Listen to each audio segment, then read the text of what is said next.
ഉണ്ടായിരുന്നു നമ്മുടെ guppy tank. ഈ അവസ്ഥയിലേക്ക് മാറിയത് എല്ലാവരും കണ്ടതല്ലേ.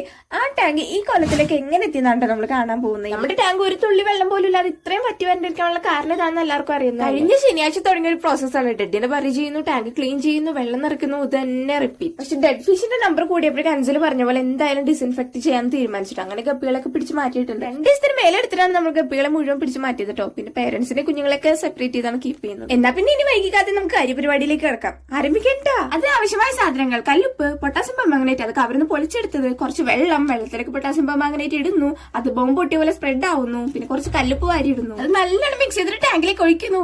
നമ്മുടെ കല്ലുപ്പിന് ക്രിസ്റ്റൽസ് ഉണ്ടല്ലോ, നല്ല കളറല്ലേ, പേർപ്പിൾ കളർ. മാറ്റുന്നു. അങ്ങനെ പൊട്ടാസ്യം പെർമാംഗനേറ്റും കല്ലുപ്പിട്ട് ടാങ്ക് നന്നായിട്ട് ക്ലീൻ ചെയ്തെടുത്തിട്ടുണ്ട്. ഇത് കൈ കളയാനായിട്ട് ഏറ്റവും ടാസ്ക്. എന്റെ ടാങ്കിന്റെ കളർ നോക്ക്, സാരില്ല. അങ്ങനെ പിറ്റേ ദിവസം, അതായത് ഇന്നലെ മാടമ്പിള്ളിയിൽ മാനസിക രോഗിനെ പോലെ ടാങ്ക് പൊക്കിയെടുക്കാൻ നോക്കിയതാണ്, നടന്നില്ല. അങ്ങനെ അനിയത്തിനെ വിളിച്ച് ടാങ്ക് വെയിലത്ത് ചുണക്കി എടുത്തിട്ടുണ്ട്. ഇനിയിപ്പോ വെള്ളം നിറയ്ക്കലും മിനറൽ കർമ്മം ഇന്നായിരിക്കും എല്ലാവരും വരണം.